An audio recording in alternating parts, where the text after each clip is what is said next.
जिस तरह से तस्वीरों में आप देख पा रहे हैं, पेक्स आम सभा 2022 बिहार के सहकारिता विभाग की ओर से पेक्स का आम सभा रखा गया है। और ये आम सभा पूरे बिहार में जितने पेक्स चल रहे हैं उनके प्रांगण में रखा गया है।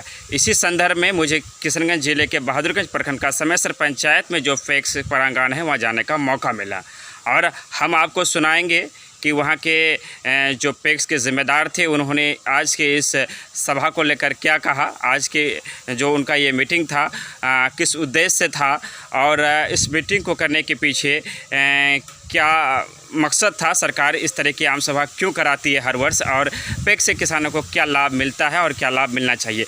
तो हम इससे पहले कि अपनी बातों के सिलसिले को आगे बढ़ाएं, हम चाहेंगे कि आप पहले सुन लीजिए कि वहाँ के ज़िम्मेदारों ने क्या कहा। मार्केट रेट से कम पैसे में आप जुताई कर सकते हैं, धान अधिप्राप्ति भी आप कर सकते हैं। और जहाँ तक खाद यूरिया, वो पूरे भारत में खाद यूरिया का किल्लत है, लेकिन जहाँ तक हो सकता है हो सका समय से पैक्स आपको खाद यूरिया समय समय पर उपलब्ध कराती है। लेकिन उसका समय सीमा 2 ही दिन होता है, क्योंकि जितना लोड होता है वो लोड आने के बाद वो खाद आप रख नहीं सकते हैं, जो पहले आता है वो पहले पाता है। इसीलिए जिस दिन भी यूरिया आए आप सही समय पे जितना जल्दी हो सके आए पेक्स और यूरिया लेके जाए। और हम लोग ने ऊपर तक इसको किया, जो लोड हम लोग को 6-7 लोड मिलता था, अब आने वाले समय में उस लोड को बढ़ाने के लिए हम लोग आवेदन दिए हैं। अगर लोड बढ़ जाता है तो किसी भी किसान को दिक्कत नहीं होगी और खाद यूरिया आपको भरपूर मिलेगा, और ट्रैक्टर का भी सुविधा ले सकते हैं आप। और धान अधिप्राप्ति, मेरे छोटे किसान भाई जो पेक्स नहीं आते हैं कि पैसा फंस जाएगा, पैसा नहीं मिलेगा, वो अपना 4 कुंटल 5 कुंटल धान भी आप पेक्स में बेच सकते हैं। पेक्स, आज हम पेक्स के बारे में बात करने वाले हैं। आज बिहार सरकार के सहकारिता विभाग की ओर से जो पेक्स चलाया जा रहा है उसको लेकर के आज पूरे बिहार में आम सभा 2022 का आयोजन किया गया। इसी क्रम में बिहार के किशनगंज जिला जो बहादुरगंज प्रखंड है उसके समेसर पंचायत में मुझे जाने का मौका मिला, जहां पेक्स के प्रांगण में इस आम सभा का आयोजन किया गया था। इस आम सभा में बहुत सारे किसान जो पेक्स से लाभ लेते हैं वो उनकी मौजूदगी खास रही। उसके बाद इलाके के प्रतिनिधिगण, बुद्धिजीवीगण के साथ साथ पदाधिकारी आए और लोगों को जागरूक किया गया कि किस तरह से पेक्स हमारी सहूलियत के लिए बनाया गया है। हमने पेक्स के जो जिम्मेदारान लोग हैं उनसे बात की, उनकी बातों को भी हम आपको सुनाने वाले हैं। पेक्स को लेकर एक नई चीज़ ये निकल कर सामने आई, जिसकी जानकारी आज यहाँ पर दी गई कि अब पेक्स में जो किसान खेती करते हैं पेक्स को ट्रैक्टर भी दिया गया है, और उसके लिए किसान जो अप्लाई करने के जो सिस्टम होता है बहुत जल्द वो सारी चीज़ों की जानकारी दी जाएगी। उसके बाद खेती के लिए ट्रैक्टर यहाँ से दिया जाएगा, और जिसका बहुत कम मूल्य, बहुत कम पैसे उन्हें लगेंगे। आगे बात चल रही कि शायद पेक्स के द्वारा पेट्रोल पंप भी खोले जाने हैं, गैस एजेंसियाँ भी खोले जाने हैं। कुल मिलाकर पेक्स को लेकर बहुत सारी चीज़ें सामने आने वाली है।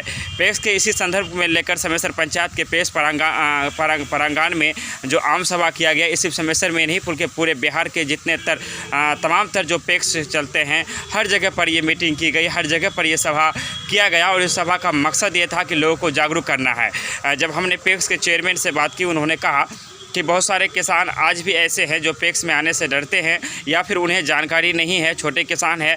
तो हमारा मकसद ये है कि हम उन किसानों को भी जो पेक्स में आना नहीं चाहते हैं उन्हें हम प्रेरित करना चाहते हैं, उन्हें जागरूक करना चाहते हैं कि वो पेक्स में आए और पेक्स में आकर अपनी धान की जो खरीदारी है वो यहाँ पर करें, ताकि उन्हें उनकी फसलों का सही मूल्य मिल सके, सही कीमत मिल सके। और 2 से 3 दिन के बाद सबके पेमेंट को हम कर देते हैं, ये बहुत बड़ी बात है।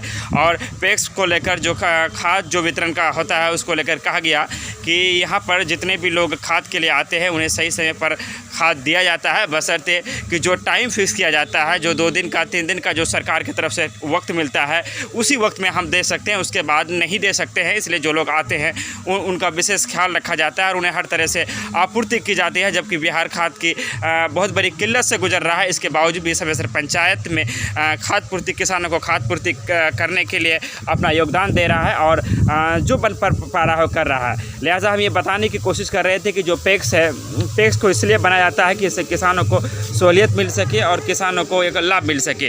तो इसीलिए बिहार की सहकारिता विभाग की ओर से आज बिहार के तमाम जो पैक्स है उनके प्रांगण में आज आम सभा 2022 का आयोजन किया गया था। इस आम सभा में वहाँ के प्रखंड विकास पदाधिकारी भी की मौजूदगी भी रही, वो भी आए, तमाम प्रतिनिधियों और वो किसान जो यहाँ से लाभुक होते हैं और वो किसान जो नहीं भी होते, तमाम ने मिल करके इस सभा का आयोजन किया। इस सभा का उद्देश्य ही साफ था कि उन किसानों को जागरूक करना था जो किसान पैक्स में किसी कारणवश नहीं आ पाते हैं। वो किसान जो पैक्स में आने से डरते हैं या फिर उन्हें पैक्स को लेकर के जानकारी नहीं है, सारी चीज़ों की जानकारी दी गई। जो एक बात का मैंने चर्चा किया कि किस पैक्स में अब जो ट्रैक्टर, जो जुताई के लिए ट्रैक्टर दिया जाएगा, ये बहुत बड़ी जो बात है और ये हो सके। अब इसके लिए कंप्यूटराइज सारा चीज़ होने वाला एक पोर्टल भी निकाला गया है। अब कोई भी किसान धान की खरीद या पैक्स से जुड़े लाभ को लेने के लिए अपने घर से जो पोर्टल होता है उसमें वो आवेदन करेंगे ऑनलाइन। उसके बाद उनकी सारी चीज़ें विधिवत तरीक़ा से किया जाएगा। तो हम आपको दिखा रहे थे तस्वीरों के जरिए, वीडियो फुटेज के जरिए समेसर पंचायत के पैक्स जो है उस पर जो सभा का आयोजन हुआ। उसके बाद हमने आपको ये भी सुनाया कि वहाँ के जो पैक्स के जो किस उद्देश्य से बना गया, वहाँ के जिम्मेदारों ने क्या बात की। मिशन सक्सेस बिहार में मैं रमीज रजा, हम आपसे लेते विदा। इसी तरह की खबरों को जानने के लिए अगर आपको हमारा वीडियो अच्छा लगता है तो कमेंट करके हमें अपनी राय जरूर दें और हमारे चैनल को सब्सक्राइब जरूर करें। आप देख रहे थे मिशन सक्सेस बिहार, मैं रमीज रजा, लेते हैं आपसे विदा। शुक्रिया, धन्यवाद।